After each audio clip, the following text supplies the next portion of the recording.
वो हर किसी को एक खतरा जो है वो रहता है कि अब जो एक बीमारी है और ये जो दौर है, ये कैंसर का दौर ऐसा आने वाला है, ऐसी भी बातें जो हैं वो निकल कर सामने आ रही हैं, तो कैसे बचा जा सकता है?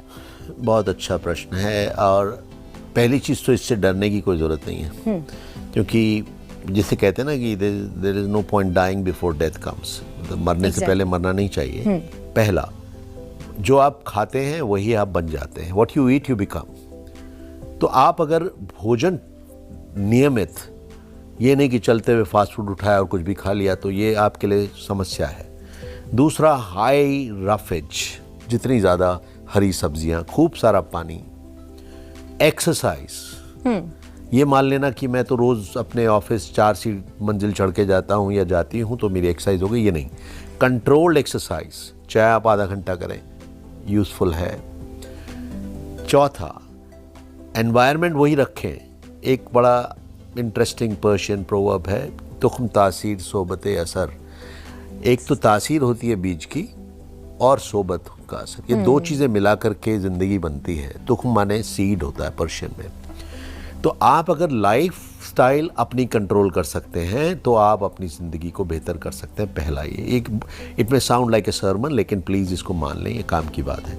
दूसरा ये कि आज हम जिस दौर में हैं, ये नहीं आप कंट्रोल कर सकते। आप इस दुनिया में रहते हैं, आप इस दुनिया को बनाते नहीं हैं, तो आप जाहिर है जैसी दुनिया है उसमें रहेंगे। आप अपने आप पे कंट्रोल कर सकते हैं, अपने खाने पे।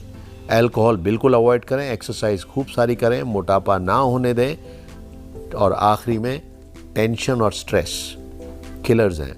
अगर ब्रेस्ट कैंसर से नहीं तो किसी और चीज़ से वो मारेंगे। स्ट्रेस का कोई किसी को आज तक लाभ नहीं हुआ।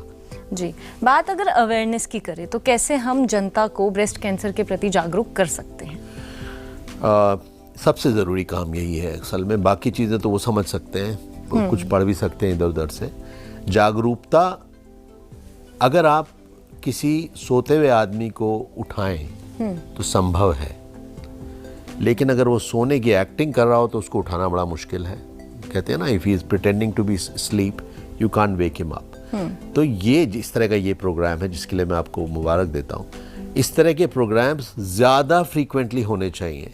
जी, हमारा जो जीवन का जो आजकल, अगर जैसे ही आप टेलीविज़न देखते हैं, with due respect to all, हमें सिवाय पॉलिटिकल डिबेट्स के और कुछ सुनने को या देखने को मिलता नहीं है। हेल्थ से रिलेटेड हमारी अटेंशन बड़ी लिमिटेड है। हेल्थ से रिलेटेड अवेयरनेस हेल्थ केयर की तरफ बहुत कम है।